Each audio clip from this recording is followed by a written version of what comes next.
রবিবাবু, আমি তোমাদের সেই সাধারণ মেয়ে। তুমি যে আমাকে নিয়ে অনেক লিখেছ, সাধারণ মেয়েদের দুঃখে ভরা কিস্সা, কবিতা।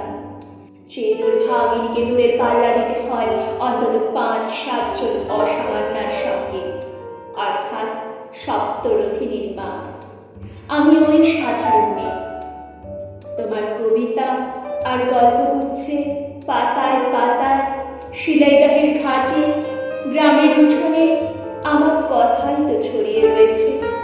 অনেক লিখেছ, কিন্তু তোমরা কেউই আমাকে জিতিয়ে দিতে পারোনি তখন। ইতিমধ্যে কেটে গেছে ৭৬ বছর। দুঃখ মন্থন করে তীরে এসে উঠেছি তোমার সাধারণ মেয়ে। নিজে নিজেই